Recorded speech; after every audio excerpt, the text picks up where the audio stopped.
The House wants the Senate to come back to Washington to hash out the payroll tax cut extension. But Harry Reid says his members are done for the year. House Majority Leader Eric Cantor is right in the middle of all this, and he joins us now. Congressman, thank you. I know the House has just voted to reject the Senate plan to send it to committee. Why not hold an up or down vote, though, a yes or no vote on what the Senate passed with 89 votes? Well, Chris, what the House just did is it voted to reject the Senate amendment and move to go to conference. And so we did do that. And we're looking to now see that Harry Reid do his job and the Senate come back to town, because what is now the case is the papers, the actual bill itself is back in the Senate and in the Senate's hands. And as we approach the Christmas holidays and then the prospects of a new year, what we're saying is we want to provide families with some certainty. I think everybody in the town agrees that 60-day extension on tax policy is not the way to legislate. Everyone from the president to the Democratic leaders in the Senate, as well as we in the House, believe that's what we ought to be doing, and that's a position that we've taken on behalf of the hardworking taxpayers of this country.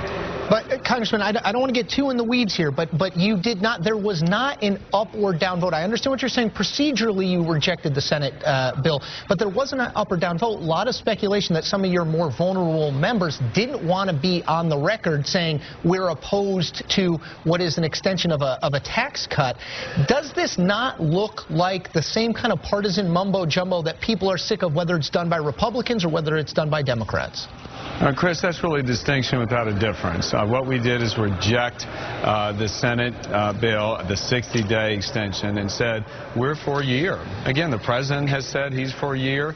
The Democratic leaders in the Senate have said we're for a year. They're for a year, and we're for a year. Let's get this done. I mean, when negotiations broke down, we were very close, and all we have to do is to satisfy those narrow differences that we've got and go ahead and provide certainty to families, to businesses, so that they don't have to worry what their tax status is going to be for the entirety of next year. We're saying. Now, the House is 50% of this. Obviously, the Senate is the other 50%. Harry Reid yesterday said until the House acts on the 2-month extension, nothing will happen. Harry Reid has now said he will not appoint conferees to the conference committee that the House just approved. You say the differences are narrow, but how do we go forward if we don't have a conference committee? And doesn't some of, and let me add, doesn't some of the burden lie in the House to find common ground with Harry Reid? Well, absolutely, and that's what we're saying. We want to sit down right now. We believe there is common ground on this issue and can provide some certainty and a full year's worth of tax relief for the working taxpayers of this country. And so now it's up to Harry Reid, because the bill is back in the Senate. And so if Harry Reid says that he's not going to appoint conferees, that he's not going to go in and do his job, then he'll have to answer the American people. But what we're trying to say is, look, everyone in this town says 60-day extension of tax policy here is not a good thing to do. The president says it's inexcusable for us not to do a full year of tax relief for the working people of this country. So let's do our job. We've got a few weeks here before the end of the year. Harry Reid needs to appoint conferees so we can iron out the differences, find common ground, and go about compromising on this bill. And again, we're not saying my way or the highway. It's Harry Reid now that's saying my way or the highway and is obstructing this process. But, Congressman, this doesn't appear to be purely a Democratic versus a Republican issue. I know that you, Mitch McConnell, the Senate leader, as well as John Boehner, the Speaker, huddled on Friday night. Soon after that, the Senate, with lots and lots of Republican votes, 89 total votes, passed a 2-month extension. Was there some kind of miscommunication or misunderstanding between Mr. Boehner and yourself and Mr. McConnell? Otherwise, why does he go forward with a package that you guys 48 hours later reject? I was very clear with the Senate in expressing my reservations about what Harry Reid wanted to do, and said that, you know, our members feel, as do most Americans, as does the president feel, 60 days is not acceptable. I mean, come on, how can families plan on a 2-month basis as to what their tax liability is going to be, as to how to deal with any of their expenses? I mean, that's what we're saying. We expressed that view, and now it's up to Harry Reid, because he was the one who only provided that one opportunity for a vote in the Senate. That is an unacceptable policy. We're saying let's be reasonable. We want to sit down, find out where we can resolve the differences, and they're narrow. Let's get the job done. Congressman, I just want to highlight again, because I know that there are differences between Harry Reid and Eric Cantor and John Boehner, but it seems like there are differences between House Republicans and Senate Republicans. I know you've heard these quotes, but I want to play them because I think it's important. Let me just read. This is Scott Brown, celebrity elected in a special election in a swing state of Massachusetts up for re-election. Scott Brown on the House. We cannot allow rigid partisan ideology and unwillingness to compromise stand in the way of working together. Now, Dean Heller, another senator who used to be your colleague in the House, had similar things to say.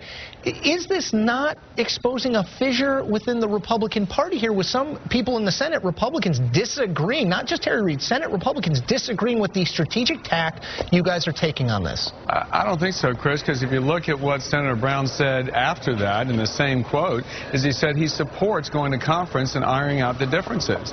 It is not we who are being rigid. We're saying we're willing to sit down and compromise and continue the discussion so we can get this done for the working people of the country. It is Harry Reid who is being rigid and obstructive, saying it's his way or the highway. So we're saying, fine, it's Christmas time. The new year is approaching. I think all of us can demonstrate to the people that put us here that it's time to say that Washington can actually deliver results, recognizing that people are tired of hearing what can't be done in Washington, and we believe that things can be, and we can provide this kind of certainty for the working people. And let me ask you one other quick question, which is there are a lot of headlines today that suggest John Boehner does not have control of the Republican conference, that he either agreed or seemed to indicate he might agree to a 2-month extension, but went to the conference and there simply weren't the votes there. Is this a conference in chaos, either in part or in whole, because you cannot wrangle the votes, the Republican votes you would need on a payroll tax extension? Absolutely not. John Boehner and I have always been together in saying we want a year's worth of tax relief for the working people of this country. Our conference is overwhelmingly behind the sense that it is a much better path to make sure that we give some certainty to the working people. Again, we're with everyone in this town who believes that's a better way. And Chris, if you think about it, people across this country are looking at this process wondering what's going on. I mean, why is it that everybody is for a year's extension, but yet Harry Reid and the Senate produced the 60-day and frankly, a policy that's unworkable? You know, the people that are in the industry have said this can cause confusion, added cost, and uncertainty. Why would we want to do that given the economic times and trouble people are going through? House Majority Leader Eric Cantor, thank you for joining us on a busy day. I have a feeling this will not be the end of this conversation. Thank you, Chris. Now to dangerous whiteout conditions from